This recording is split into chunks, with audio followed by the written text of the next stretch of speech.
दोस्तों, कहानी की शुरुआत होती है एक रेलवे स्टेशन से, जहां एक तेज रोशनी पड़ते ही एक आदमी जिसका नाम प्रॉट था, वो अचानक से यहाँ पे आ जाता है। जो काला चश्मा पहनकर सबको अजीब निगाहों से देखने लगता है, मानो इस दुनिया में फर्स्ट टाइम आया हो। तभी एक चोर एक ओल्ड लेडी का पर्स छीनकर उसे धक्का देकर यहाँ से जाने लगता है और प्रॉट इसकी हेल्प करने के लिए जैसे ही ओल्ड लेडी के पास जाता है, तुरंत पुलिस इसे चोर समझकर अरेस्ट कर लेती है। पर ओल्ड लेडी और एक भिखारी पुलिस को बताते हैं कि ये चोर नहीं है। प्रॉट का अजीब बिहेवियर देखकर पुलिस इससे कई सवाल जवाब करती है और प्रॉट बताता है कि मैं लेरा नाम के एक तारामंडल से आया हूँ, जिसकी पृथ्वी से दूरी 1000 लाइट ईयर्स की है। ये सुनकर पुलिस हैरान रह जाती है और जब प्रॉट को चश्मा उतारने को कहती है तो प्रॉट ऐसा करने से मना कर देता है, क्योंकि उसकी आंखें पृथ्वी की तेज रोशनी बर्दाश्त नहीं कर सकती थी। प्रॉट के जवाब पुलिस को काफी अजीब लगते हैं, इसलिए ये उसे अरेस्ट करके पुलिस स्टेशन ले आती है। और जब इन्वेस्टिगेशन की जाती है तो प्रॉट अपने प्लेनेट का नाम पैक्स बताता है। पुलिस प्रॉट को मानसिक रोगी समझकर मैनहट्टन के साइकेट्रिस्ट इंस्टीट्यूट में भेज देती है,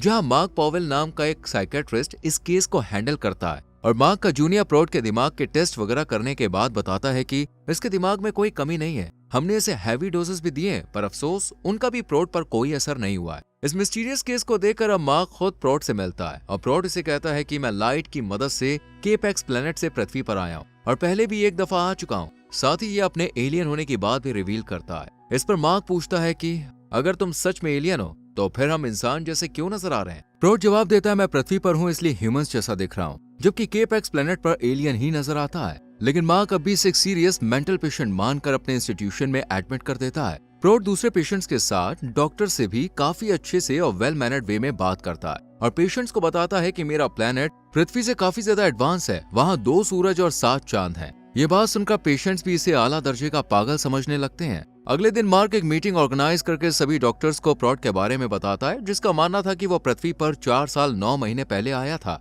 और वो 337 सालों का है। सब डॉक्टर्स प्रॉट को हैवी मेडिकेशन देने की सलाह देते हैं, पर मार्क ऐसा करने से मना कर देता है, क्योंकि वो जानना चाहता था कि आखिर प्रॉट ऐसी बातें क्यों कर रहा है। इसलिए मार्क को बुलाता है और केपेक्स प्लेनेट की जानकारी लेता है, जिस पर प्रॉट कहता है कि हमारे ग्रह पर बच्चों को जन्म देना पृथ्वी के मुकाबले काफी रिस्की होता है, इसमें जान जाने का खतरा भी बना रहता है। प्रॉट जिस अंदाज में केपेक्स प्लेनेट के बारे में बताता है, मार्क को भी लगने लगता है कि ये सच बोल रहा है। सेशन में भी प्रॉट ऐसी कोई हरकत नहीं करता है जो उसे पागल करार दिला सके। ये सब पेशेंट से अच्छे से बात करता है और फिर एक शांत लेडी के पास जाता है, जिसने आज तक किसी से भी बात नहीं की थी, और ये सब एक फायर इंसिडेंट के बाद से इसके दिमाग में डेवलप हुआ था। यहीं पर एक और लेडी थी जो सच सवर कर सिर्फ अपने रूम में ही रहती थी, जो किसी को भी रूम में आने की परमिशन नहीं देती थी। प्रॉट रूम के बाहर जाकर इससे पूछता है कि तुम किसका और कब से वेट कर रही हो। इस पर यह लेडी कहती है कि मैं 11 सालों से किसी का इंतजार कर रही हूँ। प्रॉट की बातों से ये लेडी भी इसके साथ काफी घुल मिल जाती है।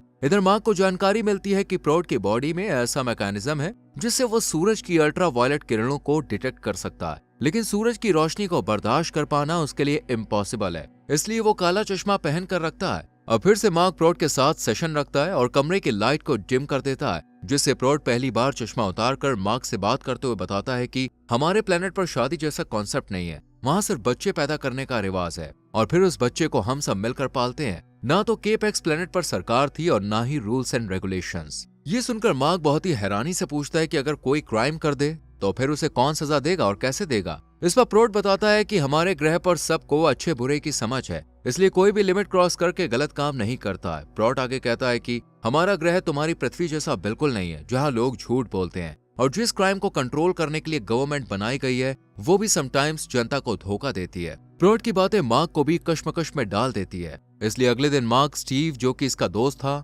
उसके साथ प्रॉट का केस डिस्कस करता है, क्योंकि स्टीव एक एस्ट्रोनॉमर था। स्टीव एस्ट्रोलॉजी और साइंस से जुड़े टोगेस्ट और एडवांस क्वेश्चंस देते हुए कहता है कि अगर प्रॉट सच में मेंटल है और एलियन बनने का नाटक कर रहा है तो ये इन सवालों को सॉल्व नहीं कर पाएगा। अगले दिन मार्क होई नाम के एक पेशेंट के पास आता है, जो ना तो मेडिसिन ले रहा था और ना ही खिड़की से दूर जा रहा था। मार्क जब इसकी वजह पूछता है तो होवी कहता है कि मैं यहाँ ब्लू बर्ड को ढूंढ रहा हूँ, जो खुशी का सिंबल है। प्रॉट ने कहा है कि अगर मैंने उसके बताए गए 3 काम कर लिए तो मैं एकदम ठीक हो जाऊंगा। ये सुनकर मार्क को बहुत गुस्सा आता है, क्योंकि उसे लग रहा था कि प्रॉट खुद तो पागल है ही, साथ ही दूसरे पेशेंट्स को भी पागल बना रहा है। और जब ये विंडो से नीचे झांक कर देखता है तो प्रॉट मास्क वाले पेशेंट को समझा रहा होता है कि तुम्हें मास्क हटा देना चाहिए। दरअसल उसे लगता है कि अगर उसने मास्क हटा दिया तो जर्म्स, बैक्टीरिया इसे मार देंगे। इतने में मार्क यहाँ पे आके मास्क वाले पेशेंट को यहाँ से भेजकर प्रॉट से कहता है कि तुम शायद भूल गए हो कि तुम डॉक्टर नहीं बल्कि पेशेंट हो, इसलिए दूसरों का इलाज मत करो क्योंकि इनके इलाज के लिए मैं मौजूद हूँ। ये सुनकर प्रॉट कहता है कि अगर वाकई में तुम एक काबिल डॉक्टर हो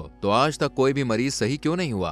प्रॉट की बात का मार्क के पास कोई जवाब नहीं होता और ये प्रॉट की एलियन वाली गलतफहमी दूर करने के लिए उससे स्टीव के दिए गए सवाल पूछने लगता है। प्रॉट इन सभी सवालों का जवाब बहुत ही शानदार तरीके से देता है और जब मार्क ये जवाब स्टीव को बताता है तो वो भी दंग रह जाता है क्योंकि ये एकदम सही थे। स्टीव हैरानी से मार्क को बताता है कि इन सवालों के जवाब इस दुनिया में सिर्फ 3 से 4 ही लोग दे सकते हैं। हमें प्रॉट जैसे ब्रिलियंट इंसान के साथ एक मीटिंग रखनी चाहिए ताकि हम कुछ अहम जानकारी जान सके। स्टीव की बात से मार्क को भी यकीन हो जाता है कि प्रॉट में कुछ तो खास बात है जो उसे इंसानों से अलग बनाती है। इसलिए कुछ साइकेट्रिस्ट प्रॉट के साथ एक मीटिंग रखते हैं और जब प्रॉट से लाइट ट्रेवल के बारे में पूछते हैं, जिस पर प्रॉट कहता है कि तुम इंसान अभी इतने एडवांस नहीं बने कि तुम लाइट ट्रेवल को समझ सको। ये सुनकर अब सब लोग उससे केप एक्स प्लैनेट के बारे में सवाल करते हैं और प्रॉट कुछ ही मिनट में अपने तारामंडल का एक चित्र तैयार कर देता है और साथ ही एक अनसॉल्व्ड इक्वेशन को भी सॉल्व करके दिखाता है जिसे देखकर हर कोई दंग रह जाता है। और ये साइंटिस्ट डॉक्टर्स इससे पूछने लगते हैं कि तुम्हें ये सब कैसे पता। इस पर प्रॉट कहता है कि जिस तरह आप लोग पृथ्वी की नॉलेज रखते हो उसी तरह हमारे ग्रह पर भी सब केप एक्स के बारे में जानते हैं। मार्क को अब भी यही लगता है कि प्रॉट के हाई आईक्यू लेवल की वजह से वो ये सब जान पाया है, ना कि वो कोई एलियन है। नेक्स्ट डे होवी विंडो से बाहर देख ही रहा होता है कि तभी इसे ब्लू बर्ड नजर आ जाती है जिसे देखकर होवी की खुशी का ठिकाना नहीं रहता और ये बाकी पेशेंट्स को भी बुलाने लगता है। और आज पहली बार रूम में कैद लेडी भी बाहर निकल आती है जो कि किसी चमत्कार से कम नहीं था। मार्क को भी अपनी आंखों पे यकीन नहीं होता पर सब पेशेंट्स को खुश देखकर इसे भी काफी अच्छा लगता है। रात में वही लेडी प्रॉट के पास आती है जो कभी नहीं बोलती, लेकिन आज ये प्रॉट से कहती है कि तुम ही वो ब्लू बर्ड थे ना। खैर अगले दिन एक पेशेंट प्रॉट के पास आकर उससे कहता है कि तुम्हें छोड़कर बाकी सब लोगों से मुझे बदबू आती है, तो मुझे अपने प्लेनेट पर ले चलो। इस पर प्रॉट कहता है कि तुम में से सिर्फ एक को मैं अपने साथ ले जाऊंगा। ये सुनकर सब प्रॉट को देखकर उसके साथ जाने की तमन्ना जाहिर करते हैं। ये बात मार्क तक भी पहुंच जाती है और वह प्रॉट को समझाता है कि तुम्हारी इन झूठी तसल्लियों से मरीजों की तबीयत और बिगड़ सकती है। इस पर प्रॉट कहता है कि मैंने कोई झूठ नहीं बोला, मैं तो सच में किसी एक को साथ लेकर जाऊंगा, वो भी 27 जुलाई को 5:51 पर। प्रॉट की बातें मार्क को और ज्यादा कंफ्यूज कर देती है और प्रॉट को समझाने के लिए ये इसे अपने घर पर बुलाता है। प्रॉट मार्क की फैमिली से काफी अच्छे से मिलता है और मार्क का डॉग तो कुछ ही पलों में प्रॉट का दोस्त बन जाता है। जबकि इस डॉग की खूबी थी कि वो किसी स्ट्रेंजर के साथ ज्यादा क्लोज नहीं होता था। प्रॉट मार्क के बच्चों से कहता है कि ये डॉग तुमसे बहुत नाराज है क्योंकि तुमने इसका फेवरेट शूज कहीं छुपा कर रखा है। दरअसल इस डॉग को एक शू बहुत अच्छा लगता था, लेकिन मार्क के शरारती बच्चे उसे छुपा कर रखते थे, इसलिए बच्चे सच सुनकर हैरान रह जाते हैं और हमें समझ आता है कि प्रॉट एनिमल्स की भाषा भी जानता है। इसके बाद प्रॉट मार्क की बेटी को झूला झुलाने लगता है पर तभी कोई पानी चालू कर देता है। पानी को देखकर प्रॉट बहुत ज्यादा डर जाता है और बच्ची के ला कहने के बाद भी उसे नहीं छोड़ता। बच्ची को देखकर ये सब लोग यहाँ पे आ जाते हैं और जब पानी बंद करते हैं तो प्रॉट थोड़ा नॉर्मल होता है, पर प्रॉट के इस बिहेवियर से मार्क की वाइफ मार्क पर बहुत गुस्सा करती है। मार्क अपनी कोलीग से भी प्रॉट के पानी के डर को डिस्कस करते हुए कहता है कि हो सकता है कि प्रॉट के अतीत से कुछ ऐसी यादें पानी से जुड़ी हों जिनकी वजह से प्रॉट आज तक पानी को देखकर नॉर्मल नहीं हो पाया है। मार्क आगे बताता है कि प्रॉट 27 जुलाई को जाने वाला है,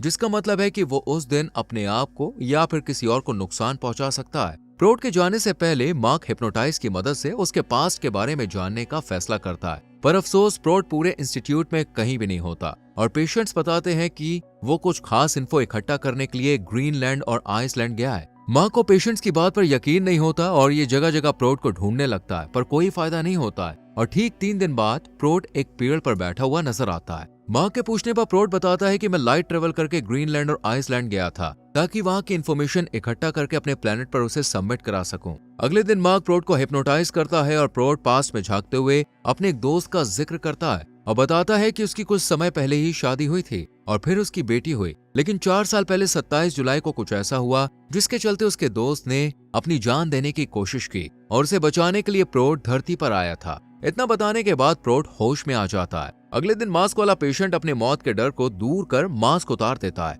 और मार्क इसे ठीक देखकर बहुत शॉक्ड होता है। इसके बाद मार्क फिर से प्रॉट को हिप्नोटाइज कर दोस्त के बारे में जानने की कोशिश करता है और उसे पता चलता है कि प्रॉट के फ्रेंड ने पानी में डूबकर खुद को मारने की कोशिश की थी। इसके आगे प्रॉट कुछ नहीं बताता और मार्क के जिद करने पर इस पर अटैक कर देता है और प्रॉट को गार्ड्स आकर तुरंत यहाँ से ले जाते हैं। इसके बाद मार्क प्रॉट के दोस्त के बारे में जैसे तैसे करके इन्फॉर्मेशन निकालता है और प्रॉट की पॉकेट से गिरी पेंसिल पर लिखे गए वर्ड को फॉलो करते हुए उस लोकेशन पर आ जाता है जहां उसका दोस्त रहता था। पूछताछ करने पर पता चलता है कि दोस्त का नाम रॉबर्ट था। आगे की जानकारी हासिल करने के लिए मार्क यहाँ के पुलिस स्टेशन जाकर रॉबर्ट की डिटेल्स निकलवाता है और जानकारी मिलती है कि रॉबर्ट की वाइफ और बेटी को किसी ने मार दिया था और इसी गम में पहले रॉबर्ट ने उस किलर को मारा और फिर 27 जुलाई को रॉबर्ट ने अपनी जान देने की कोशिश की। इसके बाद पुलिस ऑफिसर के साथ मार्क रॉबर्ट के घर आता है जहाँ इसे एक झूला नजर आता है और फिर इसे वो मोमेंट याद आता है जब प्रोट मार्क की बेटी को झूला झुला रहा था। ये देखकर मार्क को लगने लगता है कि प्रोट ही रॉबर्ट है जो अपनी सच्चाई को कबूल नहीं कर पा रहा है।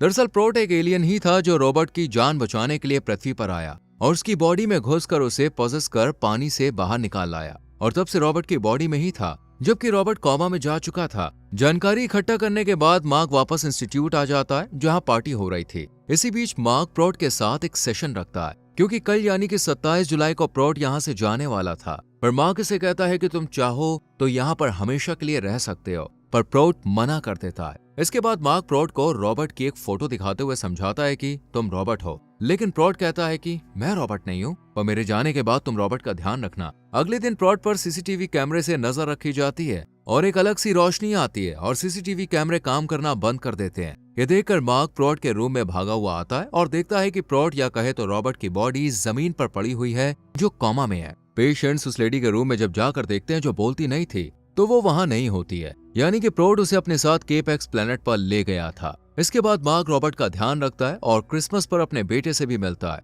जिसके बाद दोनों बाप बेटों के बीच सभी दरार खत्म हो जाती है और मूवी की यहीं पर हैप्पी एंडिंग होती है। तो दोस्तों कैसी लगी आपको ये शानदार मूवी, कमेंट में हमें जरूर बताएं। वीडियो को लाइक और शेयर करके चैनल को सब्सक्राइब करें और बेल आइकॉन प्रेस करें जिससे आने वाली वीडियोस मिस ना हो।